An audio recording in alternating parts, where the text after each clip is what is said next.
Revenge with Karen.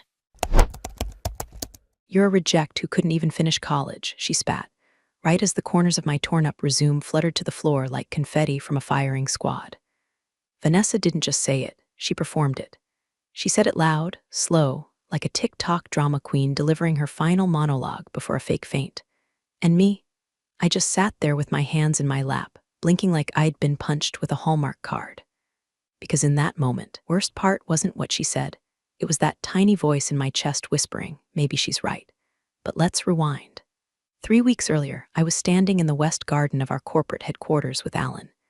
You wouldn't know it to look at him. Oversized cardigan, glasses on a chain, the vibe of a man who gives gentle lectures to koi fish. But he's been on the board longer than I've been alive. He's also my mentor and my godfather, the only reason I hadn't walked away from this place 10 times already. We were sipping tea like old British spies when he said, "I think it's time, Jess." "Time for what?" I asked, already suspicious. "To apply," he said. "There's an internal posting for a senior analyst at Apex Services. Solid role. You know the systems, the culture, the people." I laughed. "They want someone with a master's in finance. Got 3 years of scrappy vendor-side consulting and a bachelor's in figuring shit out." He just smiled. "Sometimes it's not about the paper. Sometimes it's about the fingerprints on the foundation." So I applied, not because I thought I'd get it, but because I wanted to believe someone might see past the missing degree and notice the fact that I'd been the quiet fix-it gremlin behind half their logistics success stories. I didn't name drop anyone. Check the referral box. I wanted to earn it. And for a minute, it felt good, clean. Like maybe I was finally on the edge of being recognized, not for who I was, but what I'd done. Then came the calendar invite, 9:30 a.m. Apex HQ, interview with Vanessa R., Senior Talent Officer. I didn't know who Vanessa was, but a quick search turned up all I needed. Harvard MBA, obsessed with metrics. LinkedIn profile that read like a TED talk gone to prom. Her posts were all buzzwords and hustle culture. Your worth is measured by your 4 a.m. wake-up and your KPIs. Ugh, still I showed up. Black blazer, polished boots, resume in hand, tailored to the role. I walked in calm, rehearsed, professional. And then I met her. Now would be a good time to say, if you're still listening and halfway rooting for me, go ahead and tap that follow or like button. I know everyone says it, but seriously, 95% of folks who hear these stories never subscribe, and it really keeps the team going. Plus, it lets you know when people like Vanessa get exactly what's coming to them. Back to the interview. From the second I stepped into her glass-walled office, Vanessa gave me the kind of smile you reserve for a parking ticket. She didn't offer to shake my hand, didn't ask how I was, just gestured to the chair like she was inviting a stray cat to sit on her wedding dress. She skimmed the first page of my resume with one perfectly manicured finger, scoffed, and said, "You didn't complete your degree?" "No," I said evenly. "I left my senior year when my mom got sick, took care of her full-time, then started working." She didn't look up. "So you just didn't finish?" "I guess not," I said, "but I've been working with Apex's supply chain systems for 4 years now, and Vanessa held up her hand. "Honestly, that's not the story we're looking for." I blinked. "I'm sorry, you don't fit the mold," she said. "We need high performers, not charity cases." And then she did it. Took my resume, tore it straight down the middle like she was auditioning for a soap opera. "You're a reject," she said. "Glad I'm letting you walk out instead of filing a fraud report for wasting my time." I didn't say a word, not because I was scared, but because I knew something she didn't. She didn't know who I was. Didn't know that the name Jessica Halloway appears quietly on page 3 of the parent company's shareholder register. Didn't know that my family owns 51% of the entire umbrella corporation that signs her checks. Didn't know that the only reason I wasn't using that power was because I wanted to believe in merit. And for one brief moment, I felt bad for her, because she had just set a bomb under her own chair and smiled while lighting the fuse. It took me 5 full minutes to get back to my car. Not because the Apex building was big, though it was, with its sterile white marble lobby and those smug motivational posters about performance-driven synergy. No, it moved slow because I needed every second to keep my hands from shaking. I didn't want to give her the satisfaction of knowing she rattled me. Didn't want the security guy at the desk to wonder why the girl in the blazer looked like she'd just been spit out of a meat grinder. I sat behind the wheel of my Honda, 10 years old, cracked leather, one air vent permanently stuck on Arctic tundra, and stared at the torn resume in my lap. Hadn't even handed it back nicely. Just crumpled halves, tossed like expired junk mail.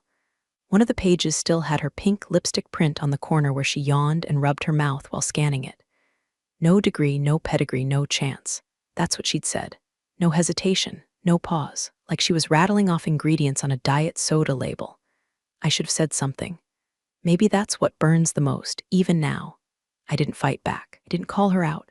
Didn't lean across that sleek glass desk and say, "Actually, sweetheart, I sign your boss's checks." I just stood, gathered my things, what was left of them, and left. Poised, humble, professional, because that's how I was raised. Because my father, God rest his type of soul, taught me that power doesn't panic, and legacy doesn't flinch. But let me tell you what did flinch: my pride. My throat was tight, stomach twisted in knots. I kept replaying every word she said like a greatest hits album of degradation. And not just the degree thing, though that was her favorite tune. It was the way she laughed when I tried to talk about my experience. The way she waved her hand when I mentioned I'd worked on 3 Apex rollout projects through our logistics firm. Vendor experience isn't real experience, she'd said, like she was explaining gravity to a toddler. She mocked the way I formatted my resume. She called my old job title cute. And then, cherry on the sundae of shame, she leaned back in her $1,200 ergonomic throne and said, "Be glad I'm letting you walk out instead of filing a fraud report for wasting my time." Like I'd committed some crime by daring to apply. You know what's wild? I wasn't even mad at first. Not really. That's the thing about micro-humiliations. They stack. Don't even notice you're bleeding until you look down and realize you're soaked in it. I sat in that car for a long while, just letting it all settle. And then I drove. Not home, not to the office. I drove to the cemetery. My mom's buried under a sycamore tree on the east side of Oak Hill, the one with the cracked bench and the bird feeder that never stays full. I sat on that bench and whispered to her like I used to when I was a kid with scraped knees and big feelings. I'd have hated her, I said, full of botox and buzzwords. Called me a reject. Can you believe that? The wind rustled. A bird chirped like it agreed. And maybe it sounds crazy, but I left that cemetery calm. Not okay, but clear. Because I knew something Vanessa didn't. I had receipts. Not just the literal ones, emails, rollouts, memos with my name in the footers, but the intangible ones. The legacy, the ownership. Fact that my name doesn't need to be on the door when it's already on the deed. So I went home, opened my laptop, and started typing.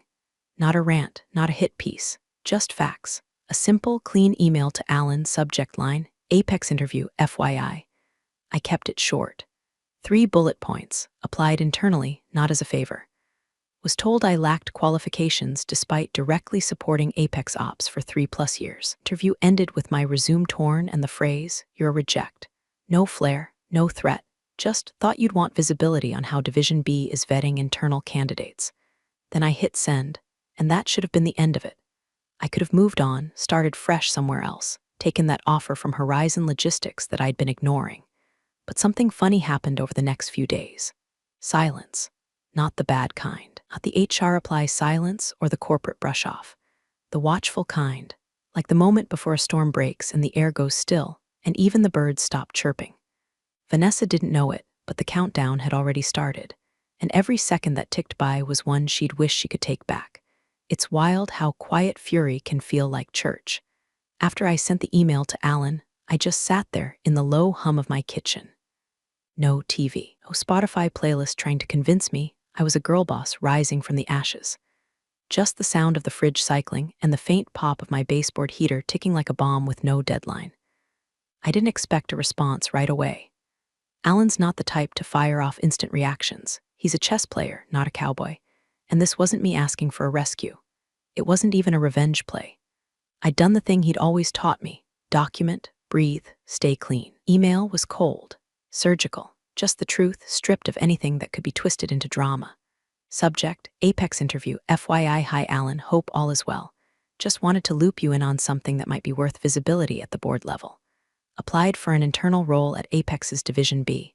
Was dismissed mid-interview for lack of formal degree. Interview ended with my resume being torn in half. Quoted, "You're a reject."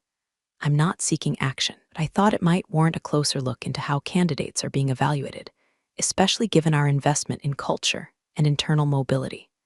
Warmly, Jessica, that was it. No signature flair. No reminder that I carry 51% of the company's oxygen in my last name. Just a whisper that the house had termites. I stared at my screen for a long time after I sent it. Then I opened my resume folder, selected every version, PDF, Word, one with notes for Alan, the one with a silly pink header I made in college, and deleted them all. Trash, empty bin, not because I was giving up, but because I didn't need a piece of paper to prove what I was anymore. If they couldn't see it by now, they never would. And maybe, just maybe, I was done asking them to. I clicked over to LinkedIn. My profile was dusty, untouched for months.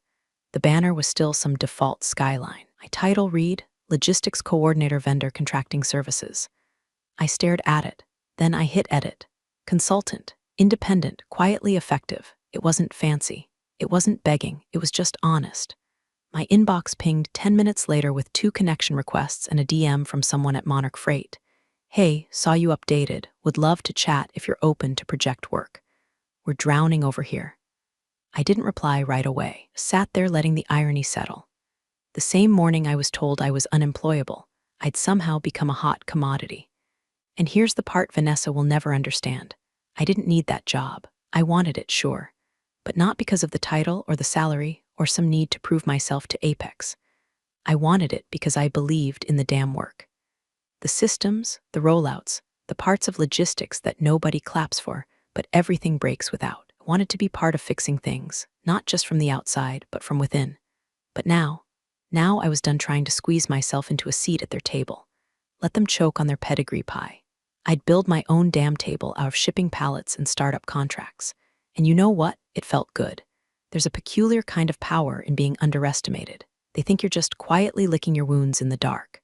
But really, you're sharpening your knives, cataloging names, counting the seconds until the storm you didn't unleash shows up anyway, and they start wondering if maybe you were the grown-up in the room all along. I didn't tell anyone what had happened. Not my old coworkers, not my friends, not even my dad, who would have driven to Apex in cargo shorts and yelled at the receptionist until someone called security. I didn't want noise. I wanted clarity. And clarity came fast. 3 days after the email, Alan replied, "Got your note. Appreciate the heads up. I'll take it from here." That was it. No questions, no clarifications. Just a closed loop. A match tossed in a powder keg. And even then, I didn't celebrate, because I knew how this game worked. Vanessa wouldn't feel the floor shift under her stilettos until it was too late, and I wasn't going to be the one shouting timber.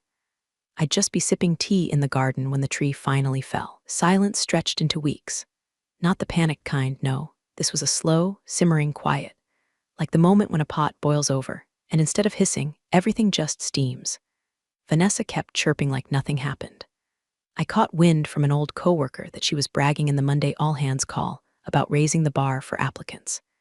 Said she dodged a train wreck during interviews last quarter and sniffed out another fake resume before it got through onboarding. Charming, I didn't respond. Didn't so much as click like on the LinkedIn post she made about protecting company culture. But I saved it, just in case. Instead, I got to work.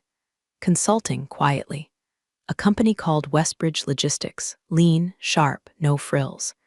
They weren't connected to my family's portfolio in any direct way, but I knew the founder, Derek, from a mutual project years ago. Heard I was on the market, a phrase that made me feel like unclaimed produce. And within 2 days, I had a statement of work, a contract, and a shared Google Drive full of their broken processes begging to be restructured. They didn't care about my degree. They didn't care about pedigree. They cared that I responded to emails, kept costs down, and fixed things without 15 meetings about the mission statement. God, it felt good to be useful again. No politics, no posturing, just results. The funny thing about consulting is that when you work well and say very little, people start talking about you.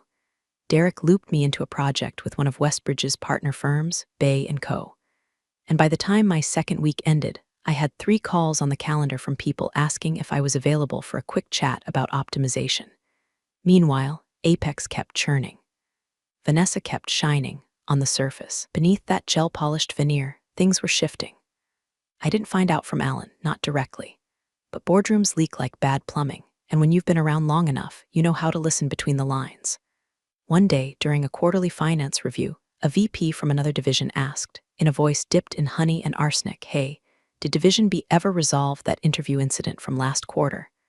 I heard there was some aggressive feedback. Alan didn't blink, just replied, "We're looking into it." Another board member chimed in. HR flagged a couple other complaints from that department. We may need to audit the pipeline. Can't have liability nesting in middle management. The phrase liability nesting made me laugh into my coffee. It wasn't just about me anymore. Turns out, Vanessa's not great at keeping her cruelty targeted. She chewed up a couple interns over the summer. One of them had recorded part of their exit interview, her calling them useless with a pulse and threatening to end their little career before it starts. That clip, it had been quietly forwarded to HR, and HR, in their infinite bureaucracy, did what they always do first, nothing. But once Alan's radar lit up, things started moving. Slowly, deliberately. They started cross-referencing Vanessa's internal evaluations with departmental turnover, started looking at culture survey results. Patterns, spikes in complaints, exit interviews flagged for hostile communication. From what I heard, someone even requested Vanessa's Slack logs for tone analysis. Whatever that means, I didn't get updates, didn't ask for them. But I saw the ripples. She started posting less. Her bright, chirpy leadership quotes dried up. Her LinkedIn, once a fire hose of hash hustle and hash own your grind, had gone quiet for 11 days. Not that I was checking. And then on a Tuesday afternoon, I got a text from a number I didn't recognize. "Hey, you don't know me. I used to work at Apex under Vanessa. I just want to say whatever you did, thank you." I stared at it. I didn't reply. There was nothing to say because I hadn't done anything, not really. I'd told the truth once, briefly, with no ask attached. And now the truth was starting to breathe on its own. It's funny. Vanessa thought she was culling the herd, thought she was protecting the company from bad fits. But what she didn't understand is that Apex was never her house to guard. She was just renting a room, and the landlord had started looking through the security footage. The email leak didn't make headlines. It didn't show up on a company-wide memo or trickle down through Slack like most internal gossip does. No, this one bled quiet, like a cut beneath a cuff, clean, deep, destined to stain the shirt just before the big presentation. It started, as these things often do, with someone trying to show off. Vanessa had forwarded a thread, CCing only her little coterie of sycophants in Division B, with the subject line, "Another one." Inside, a discussion about an applicant who dared to apply with only vendor-level experience and no pedigree. "The kind of candidate," she wrote, "that makes you question whether IQ scores should be printed on resumes." One of her managers replied, laughing, adding, "Reminds me of that Jessica Holloway disaster." Apex almost let that one through the gate, dodged a bullet. Vanessa's reply, "That girl was a walking charity case." Resume read like a sympathy card. No degree, no spine. I did her a favor. It should have stayed buried. Internal, contained within the echo chamber of people who mistake cruelty for competence. But someone copied the wrong HR assistant. Her name was Maya. Fresh out of undergrad, still called her manager sir by accident. A little shy, a little unsure, but not stupid. She saw the thread. Read the names. Read the words. She didn't know me personally, but she knew of me. Enough to know the family name on the corporate charter matched the one being dragged in a joke chain email. She made a decision. Screenshot. Forward. BCC, Alan Wexler, Chairman. No message, no commentary. Just 5 slides of silence painted in Helvetica. Alan received it at 6:43 a.m. By 7:15, 3 executive calendar holds were updated.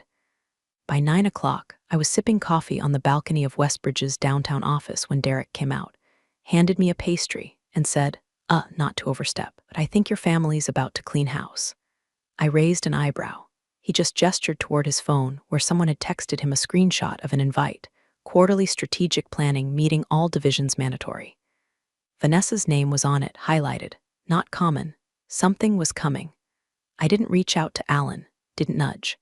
Didn't even text to say thanks to the HR assistant. I didn't know her name yet. All I did was wait, because that's the thing about firecrackers. You don't have to stand over them to feel the pop. You just have to know when someone lit the fuse. That week, Division B was twitchy. Word leaked that the board had requested oversight files. 3 exit interviews from the past year were quietly reopened. A department-wide culture survey was sent out on a Friday afternoon, the digital equivalent of being handed a rosary in a foxhole. Vanessa, still peacocking, a little more forced. She posted an Instagram story from her office with the caption, "Boss Energy. Don't apologize for high standards." And then another from a rooftop bar, "Here's to keeping the riffraff out." #gatekeeping #wind down Wednesday. I stared at those posts like one stares at the cartoon villain right before the anvil hits. You don't feel sorry. You just wonder how they survived this long. Then came the strategy call. Quarterly. Always a formality. This time, the invite list was bloated. Directors, VPs, even a few division leads who normally sent interns in their place. It smelled like cleanup. I joined quietly, camera off, mic muted, just another little black square on the grid. I didn't need a seat at the table when my name was carved into the foundation. 32 minutes in, after updates on Q4 projections and a weirdly long discussion about fleet vehicle maintenance, Alan's square lit up. He didn't speak right away, just shuffled a few papers. Then, casually, he asked, "Can someone clarify who's currently overseeing hiring practices in Division B?" Silence. Then Vanessa unmuted. "That would be me, sir. Is there something specific you'd like me to address?" Alan didn't answer her, just said, "Interesting. I'll need to follow up offline. Please stay on the call after this wraps." He went right back to discussing shipping route optimizations like he hadn't just dropped a guillotine in the group chat. My phone buzzed. A single message from Derek. "Holy SHT, I just smiled." The match had been lit. And now, finally, the kindling had started to smoke. The lunch was at a little place tucked behind the old library. No sign on the door, just a rusted bell and a waitress who called everyone darlin' like she'd known them since birth. Wasn't the kind of place you expected to see a man like Alan Wexler, chairman of the board, eating turkey melts and drinking bottomless coffee. But that's where we always met. Neutral ground, no titles, no agendas, just napkins, iced tea, and whatever truth needed to be served warm. He was already seated when I arrived, button down open at the collar, glasses perched low. He looked tired. Not weak, never that, but worn at the edges, like someone who'd spent the past week digging through something unpleasant with a velvet glove. He didn't say hello, just nodded at the empty chair across from him and slid a menu toward me like it was a briefing document. "Quarterlies tomorrow," he said, eyes still scanning the specials. "I know, you're not required to attend." I figured. He finally looked up. His expression was unreadable, not cold, not warm, just still. "There's been movement." He didn't elaborate. Didn't have to. I knew what he meant. Vanessa, the emails, the audit trails now pulling up exit interviews and department-level complaints. HR's sudden burst of motivation to reclassify unresolved feedback into escalated concern. Still, I kept my face blank. I wasn't here to celebrate. "Will she be there?" I asked. He sipped his coffee. "Yes. She thinks it's a promotion. She thinks it's a spotlight." I didn't laugh. Not out of restraint, just peace. Something inside me had gone quiet. The fire was still there, sure, but the smoke had cleared. For the first time, I could see through it. "Do you want me there?" I asked. Alan folded his napkin slowly, precise, like every motion was a signature. "I want you to know you don't have to be there," he said. "I've got it." That's when it hit me. The shift. The recognition, not just of what was happening, but of what had already happened. I wasn't the underdog clawing at the edges of legitimacy anymore.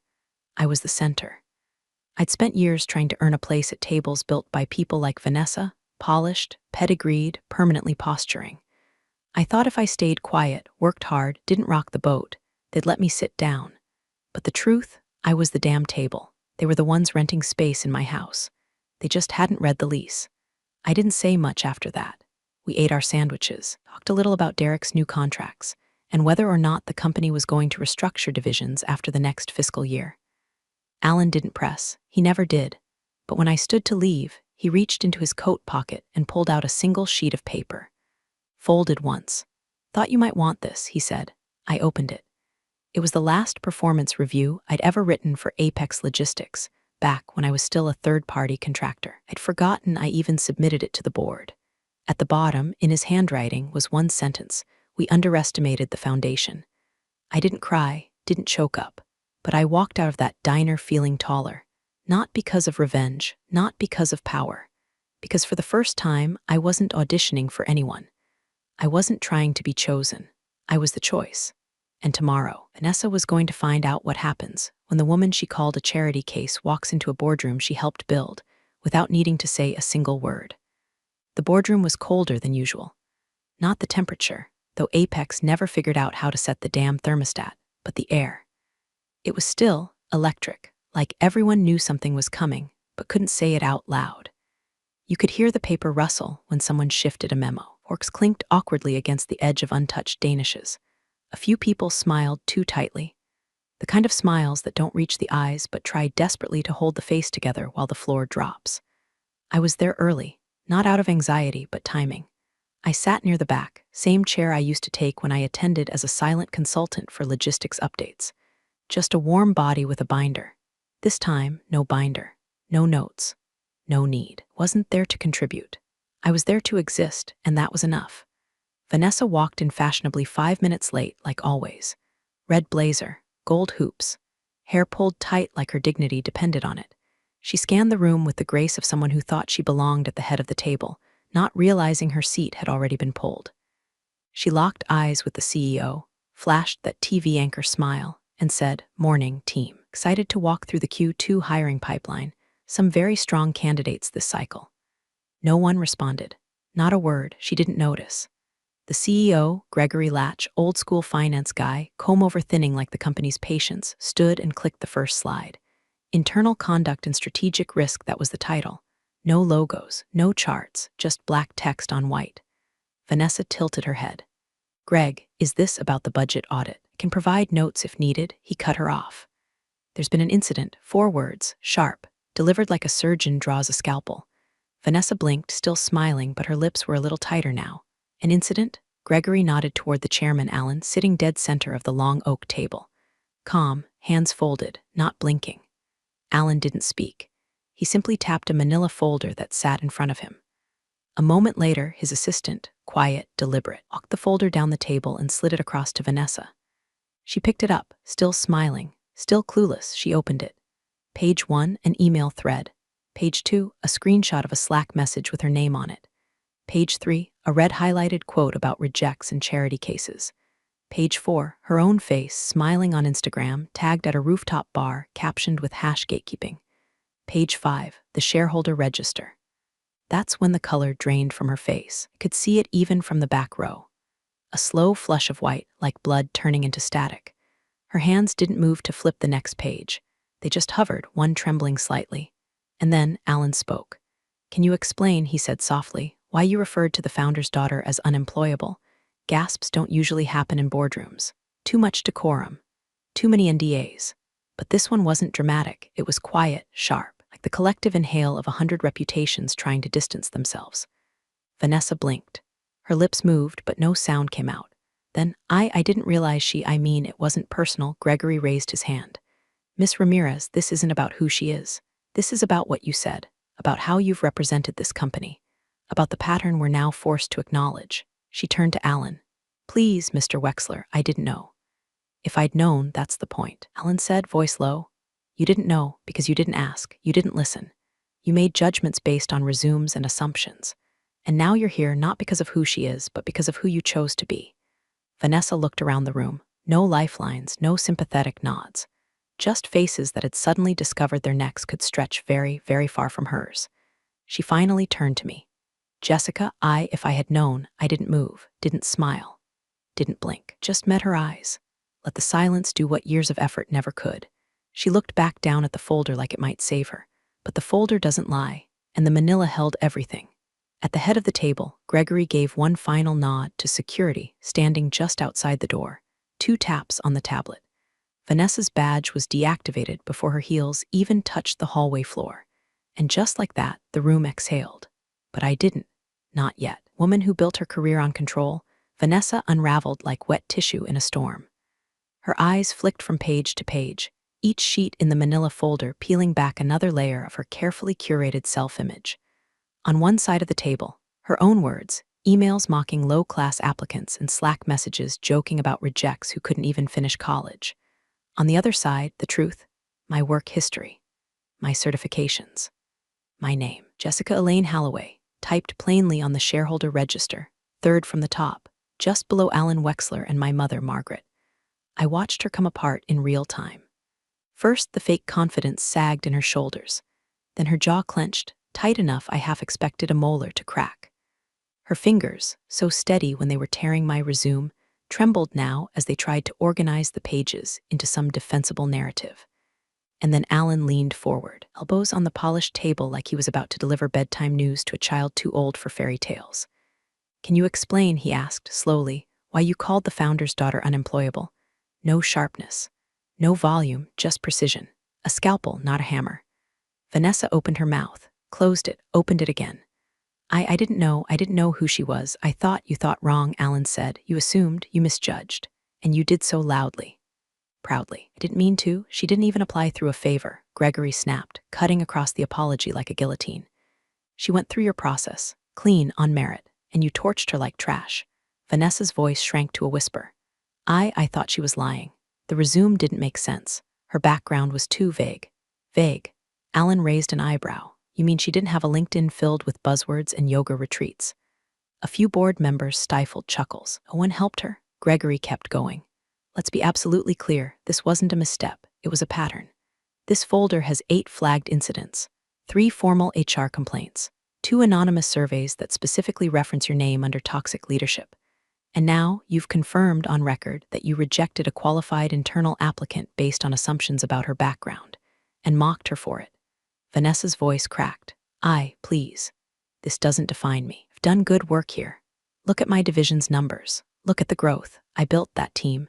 And now that team," Gregory said coldly, "has a 36% turnover rate, 2 unfilled leadership roles, and a pending class action claim for hostile workplace behavior. You built something, all right, but it's not what you think it is." She turned to me again. I don't know what she was hoping for. Maybe absolution. Maybe some proof that she could still claw her way back to dignity if I threw her a rope. But I didn't move, didn't blink. I just stared, because she wasn't talking to me. She was trying to talk through me, like I was still the applicant in her office, trying to explain away my missing degree while she chewed me up with her eyes. But I was done performing for her. This was her stage now, her audience, her eulogy. Alan gave a soft nod toward the door. 2 plainclothes security staff stepped in without a word. No drama, no arm grabbing, just quiet authority. "Please hand over your badge," the taller one said. Vanessa reached into her blazer pocket with a kind of muscle memory. She stared at the plastic rectangle like it might start apologizing on her behalf. She placed it on the table with shaking fingers. Alan tapped his tablet. The badge light blinked red. Account deactivated. Access revoked. Legacy erased. Stood slowly, one hand clutching the back of her chair for balance. No one said goodbye. No one looked up. She turned toward the exit, then paused. And finally, the last act of a crumbling tyrant. "This isn't fair. You all loved me when I was winning." Alan didn't flinch. "We tolerated you because we thought you were competent. That was our mistake." Vanessa walked out without another word. The door clicked shut behind her. Gregory turned the page in his briefing packet. "All right," he said, voice crisp. "Moving on to Q3 international rollouts. Let's talk Spain." Just like that, the chapter closed. And for the first time, the room didn't feel cold. It felt clean. The memo hit inboxes at 8:01 a.m. sharp, 2 days after the meeting. Subject: Interview Conduct Policy Update effective immediately. There was no fluff. No corporate speak. Just 3 bold bullet points. All interviewers, regardless of rank, must undergo quarterly conduct training. Applicant rejections must include a written rationale, reviewed by HR. Any form of personal commentary in internal candidate notes will result in suspension pending investigation. I didn't smile when I read it. I didn't need to. It wasn't a victory lap, it was a recalibration. A realignment of a house that had leaned sideways for too long finally pulled level by its own architects. Quiet justice, not from vengeance, but from accountability. An hour later, I got a calendar invite from Apex's HR, a formal offer. Not for the analyst role I'd originally applied to, but for a directorial position, 1 layer beneath executive. It came with a corner office, a discretionary budget, and a dotted line report to the COO. The salary, generous. The title, impressive. But I turned it down. Not to be difficult, not to make a point, just because I didn't need it anymore. They weren't offering me opportunity. They were offering apology, dressed in benefits and a signing bonus. I didn't need to return to Apex to feel like I'd arrived. I was already there. Instead, I spent the afternoon exactly where I wanted to be, on the 12th floor of a nondescript gray building in the financial district. No sign on the door, no receptionist. Just a buzz-in lock and a fingerprint scanner. My office was small, quiet, and perfect. A glass wall facing the skyline, a single bookshelf, and a desk made of reclaimed cherry wood that still smelled like smoke from whatever barn it was pulled out of. This was the family's private investment arm, Halloway Strategic, and it ran lean. Just 6 of us. We didn't do flashy. We did smart. Long plays, subtle pivots, no press releases, no LinkedIn fanfare. Just silent moves that shook the boardrooms 5 years down the line. At afternoon, I sat in my office with the blinds half drawn, watching the light shift across the floor.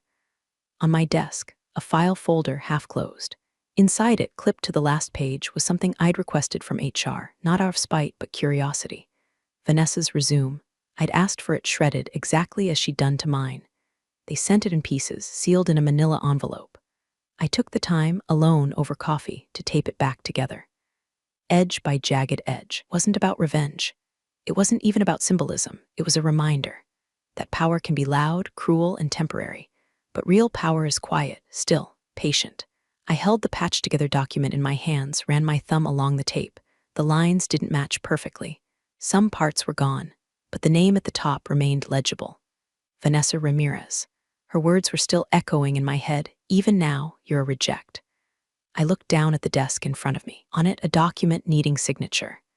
A 7-figure allocation into an upstart logistics firm Derek had connected me to. A firm founded by 3 women who'd been passed over more times than they could count. I picked up the pen, signed it, folded the resume, tucked it into my drawer, and let the silence carry the weight. Some people tear paper. Others sign paychecks.